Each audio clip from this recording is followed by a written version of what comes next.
Alright, this video is about the all-line additive injector. It's going to go over the setup procedure for a new installation.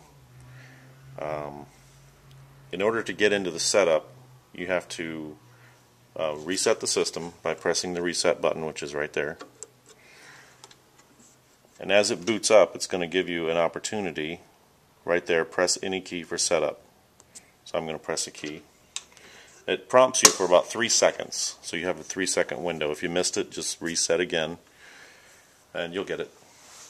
First question is allowing us to choose liters or gallons. If this is overseas or for any reason you want to run liters, this is where you would change that. Once you've set that, all the further prompts will be correct.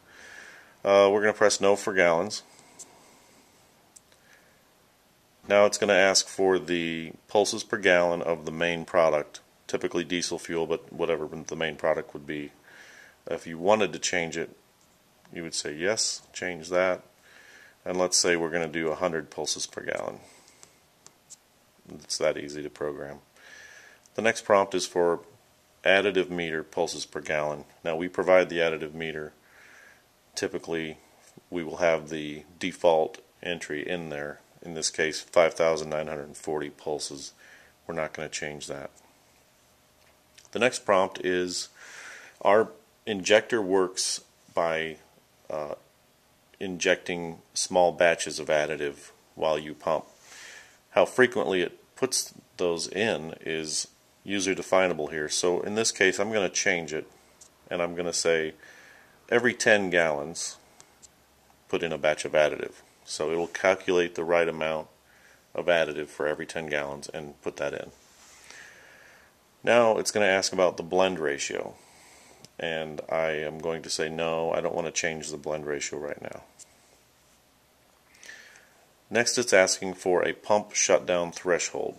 It's currently 6. Now what that means is if the processor that's running the pump would notice that we are starting to get ahead of ourselves or run a little bit behind, how many batches ahead or behind am I going to let it be before it intervenes and either shuts down the pump or throws out an error?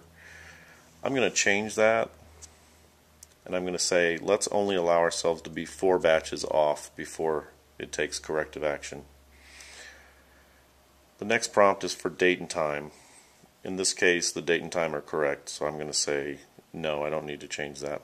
But if I did want to change it, it simply walks you right through. The next prompt is to do a calibration of the additive meter, and that's where you physically pump additive and it will adjust itself depending on your measurements. So at this time I'm not going to do that. We'll do that in a later video. And that's the setup of the all-line additive injector. So now every 10 gallons it's going to put in the right amount of additive, and it's doing a 1 to 1200 ratio, which is pretty common.